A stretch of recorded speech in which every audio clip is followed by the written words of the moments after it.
la rébellion, un réajustement de la politique coloniale de la France. Le peuple ivoirien est alors contraint de résister. Maintenant qu'on a compris le cheminement, quel est le problème essentiel qui fait que nous sommes en crise? C'est le traitement de la question nationale. Pourquoi? Je dis bien pourquoi. Voyez-vous, quand à partir de 1960, on donne l'impression aux Ivoiriens qui sont indépendants ou faut être président de la République, mais je rappelle aux Ivoiriens que durant au moins 20 ans, la Côte d'Ivoire était dirigée de façon spéciale. Dans chaque ministère, il y avait un blanc qui était le vrai ministre et des Africains qu'on nommait ministres à l'issue des décrets et qui, eux, géraient les affaires domestiques. Je donne quelques exemples. À l'éducation nationale, c'est Féjas, ministre de l'éducation nationale. À la recherche scientifique, Anne-Marie Desjoly de Cabanon et Michotte. À la fonction publique, Grégoire. Pour ceux qui ont eu affaire à Grégoire, il est resté jusqu'aux années 80, depuis 1958 jusqu'à 80. C'est comme ça que la Côte d'Ivoire a fonctionné. Ça dit qu'il y avait donc des conseillers techniques qui étaient les vrais ministres. Et puis donc, des ministres qui expédiaient les affaires courantes. Et on a fonctionné comme cela. Et le centre de décision, c'était Paris. C'est-à-dire que vous avez un président de la République dont le directeur du cabinet est français, son chef de cabinet est français, tous ses conseillers techniques sont français, sa secrétaire particulière, Mme Plazané, est française. Chaque conseil des ministres, on faxe l'ordre du jour à Paris, qui donne son avis sur ce qui doit être dit et sur les questions qui doivent être débattues. Et ça ne suffit pas. La Côte d'Ivoire a un rôle particulier qui lui est assigné, à savoir que au moment où nous allons vers les indépendances, on se dit, bon, ben, il y avait un peu tout le monde, il faut régler la question de la nationalité. La Côte d'Ivoire se dit, comme dans les autres pays, il faut donner la possibilité à ceux qui vivaient là, qui étaient fonctionnaires dans le cadre de l'AOF, de choisir s'ils veulent être ivoiriens ou pas. Ça a été fait au terme donc de notre code de nationalité de 1961. On a donné la possibilité à ceux qui étaient là de dire s'ils veulent devenir ivoiriens. Mais pourquoi ils ne l'ont pas fait? Mais simplement parce que dans ce pays, que vous soyez ivoirien ou non, vous aviez exactement les mêmes droits, y compris le droit de vote. Je dis bien y compris le droit de vote, alors que théoriquement, cela était réservé aux Ivoiriens. Ce n'est pas par hasard si en 1964, au moment où on adopte le code de la fonction publique, parmi les pièces à fournir pour devenir fonctionnaire, alors qu'on affirme que pour être fonctionnaire, il faut être ivoirien, on omet d'indiquer qu'il faut fournir un certificat de nationalité. Monsieur le ministre, bien, quel était donc le dessein de la France pour la Côte d'Ivoire? J'arrive. Et donc, c'est ce qui explique que dans notre fonction publique et même dans notre armée, à des postes élevés du point de vue de la responsabilité, vous trouvez des non-ivoiriens. Des non-ivoiriens. Touré Sidi a été bien, il a fait l'ENA, il est passé partout, il a été directeur de la caisse de péréquation avant d'être directeur de cabinet du Premier ministre et se retrouver Premier ministre dans son pays, la Guinée. Je rappelle que quand M. Alassane Ouattara a été Premier ministre ici, son directeur de cabinet c'était Touré Sidia et son conseiller technique principal c'était Koupaki. Quelques années plus tard, Koupaki est devenu ministre des Finances dans son pays, le Togo. Et Touré Sidi est devenu Premier ministre dans son pays, la Guinée. Pendant même que M. Ouattara lui-même est le seul individu que je connais qui a travaillé dans la même institution à deux moments différents pour représenter deux États différents. Ça, vous le savez. Il a été vice-gouverneur, puis gouverneur, dans la même institution, la BSTAO, au titre du Burkina Faso, de la Haute-Volta, puis de la Côte d'Ivoire. Donc, la Côte d'Ivoire a été gérée de façon particulière. La question de la nationalité a été traitée de façon particulière. De sorte qu'au moment où Félix Houphouët tend vers la fin de sa vie, toute la question pour la France est de savoir comment gérer la Côte d'Ivoire en maintenant les paradigmes de gouvernance Houphouët, qui sont de deux ordres dans ces conditions. Premier paradigme, la France peut faire ce qu'elle veut en Côte d'Ivoire. Deuxième paradigme, la Côte d'Ivoire n'appartient à personne. Ce n'est pas par hasard si, lorsque vous parcourez le monde entier, dans tous les aéroports. Il n'y a qu'à Abidjan ou à l'aéroport d'Abidjan, on ne fait pas de distinction entre les passeports.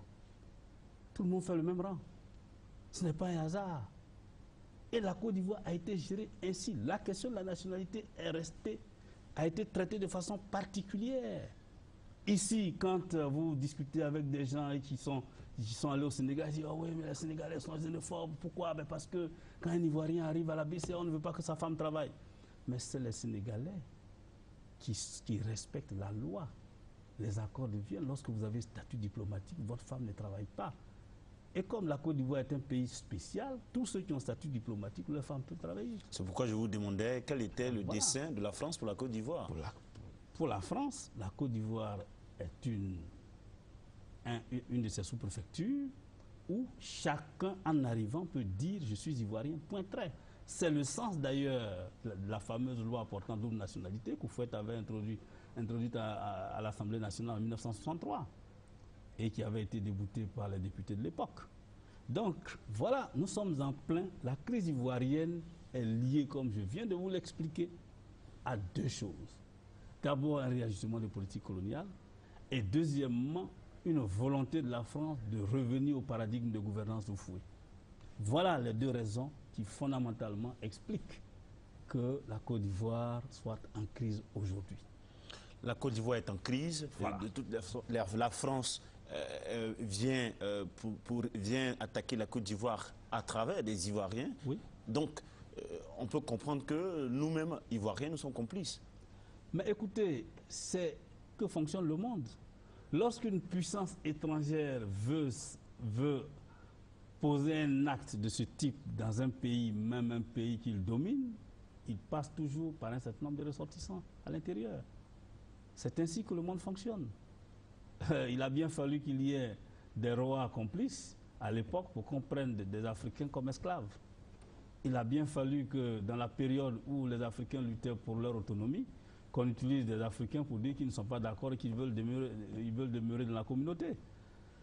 Il a fallu qu'on utilise des Africains pour leur faire croire qu'avec les Blancs, c'est toujours mieux. C'est d'ailleurs le sens du progrès à l'époque, du Parti progressiste. On est mieux avec les Blancs. Donc, une des conséquences de cette crise, c'est que les puissances occidentales ont décidé d'assécher économiquement la Côte d'Ivoire pour ramener le peuple à la révolte. Qu'en pensez-vous? Mais je dirais que c'est logique. Pourquoi? Voici un pays qui a fonctionné selon les règles que je viens de vous indiquer et qui, en 1993, connaît la rupture. D'ailleurs, il y a un événement que je n'ai pas signalé, que je voudrais signaler. 1988. Félix Houphouët, qui a été un serviteur de la France, se rend compte que vraiment, on ne lui a pas rendu totalement la monnaie. Félix Houphouët se fâche face aux spéculateurs en matière de café-cacao et Félix Houphouët déclenche la guerre du cacao.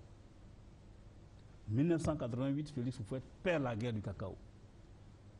Tous ceux qui l'ont servi se décident donc d'éliminer, de liquider Houphouët militairement, économiquement, politiquement.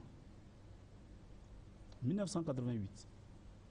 Et donc c'est à partir de là que s'abattent sur la Côte d'Ivoire les fameux programmes d'ajustement structurel, où on liquide tous les sodés, on liquide tout le patrimoine d'Houphouët pratiquement, et on fait de la Côte d'Ivoire un État totalement vassalisé, de sorte que la communauté internationale a été dans de bonnes conditions pour imposer à Félix Houphouët le choix de M. Ouattara. Houphouët n'a pas choisi Ouattara. Ouattara lui a été imposé par la communauté internationale parce que la communauté internationale a décidé de liquider physiquement, politiquement, militairement et économiquement Félix Houphouët. Voilà.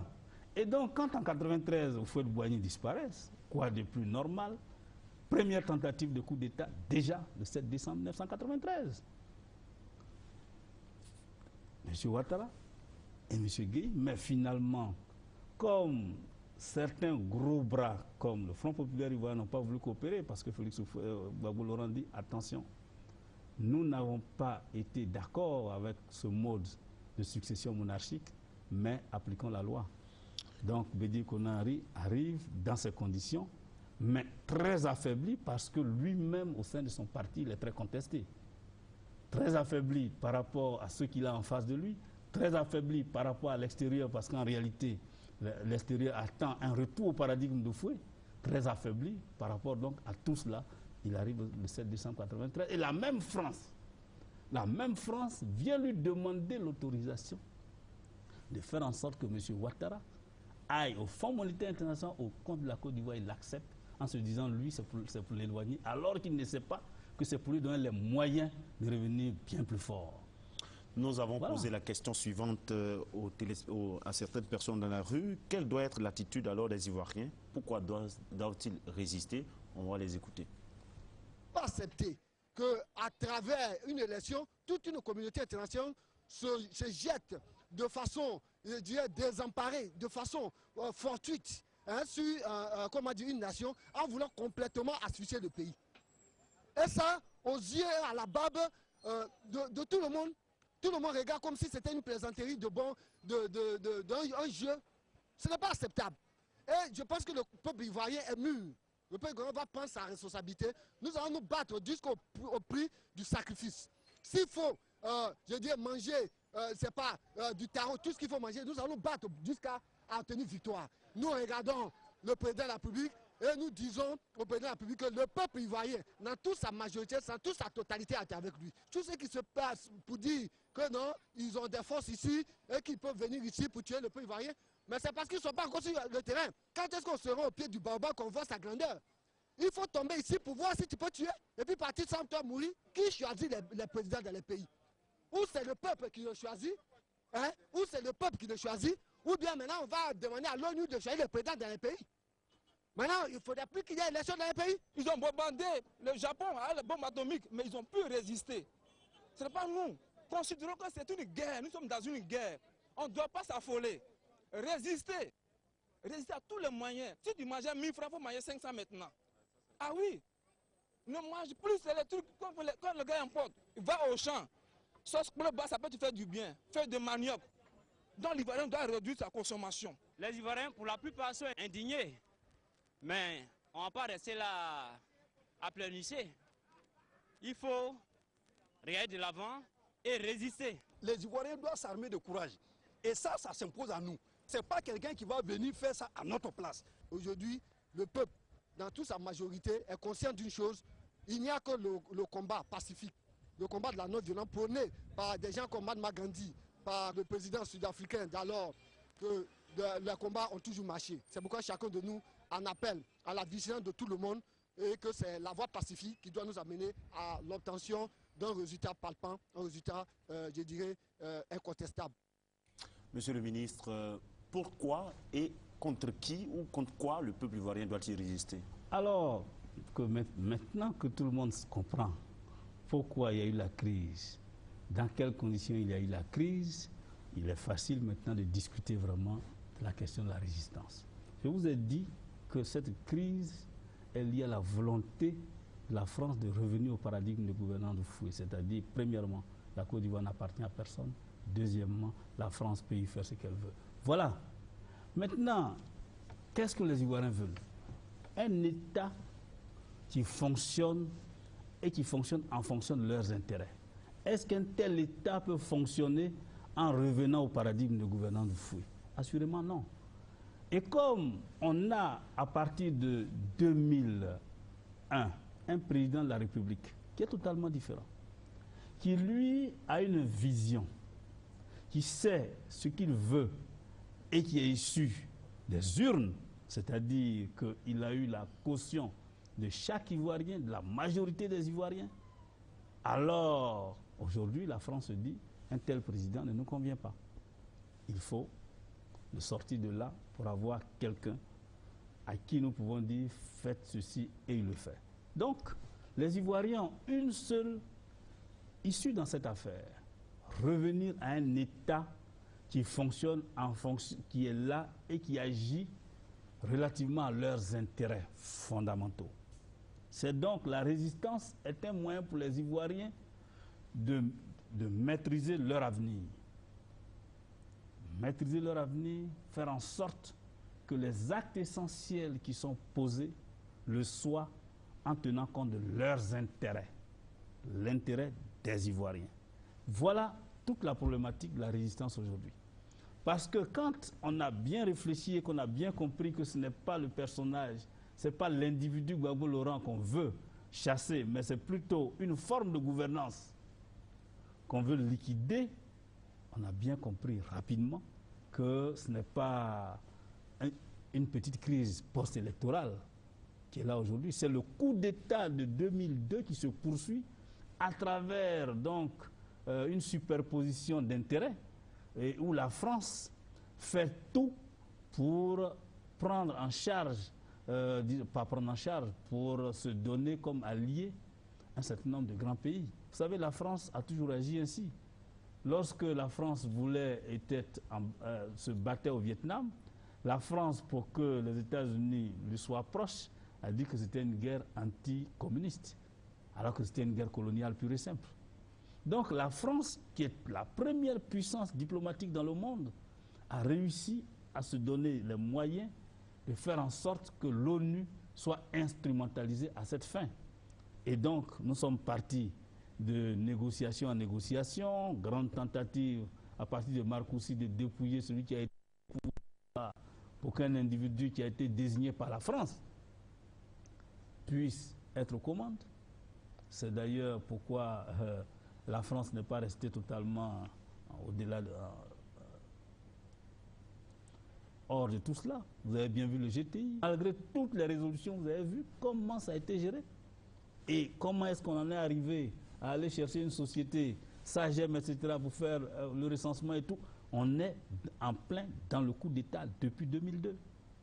Aujourd'hui, nous en sortons. On arrive à une crise post-électorale qui n'est que la continuation de tout ce qui a été fait depuis 2002. Et donc, ce n'est pas une crise banale, c'est une crise où la France veut se donner les moyens de contrôler l'État de Côte d'Ivoire. On a vu que la résistance du peuple ivoirien s'est démontrée à plusieurs occasions, notamment en 2002 lorsqu'il y a eu l'attaque, on a constaté aussi en 2004.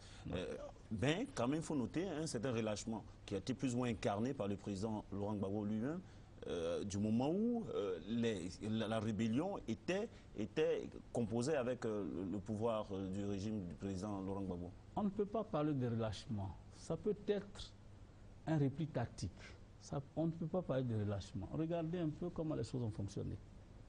À un moment donné, on sait que les Européens ont plusieurs choix. Soit prendre l'État, le contrôle de l'État qui fonctionne et le gérer, soit réaliser ce qu'on appelle le non-État. C'est-à-dire que faire en sorte que l'État ne se retrouve plus jamais. C'est comme cela qu'ils ont géré la RDC. C'est comme ça qu'ils gèrent le Libéria où pratiquement l'État est absent. Et donc, le président de la République, ayant fait rapidement cette analyse, s'est dit peut-être qu'il vaut mieux composer avec tout ce monde et puis aller les battre aux élections pour que, une bonne fois pour toutes, nous ayons une lisibilité dans cette affaire. Donc, ce peut être un repli tactique. C'est comme cela que moi je l'explique.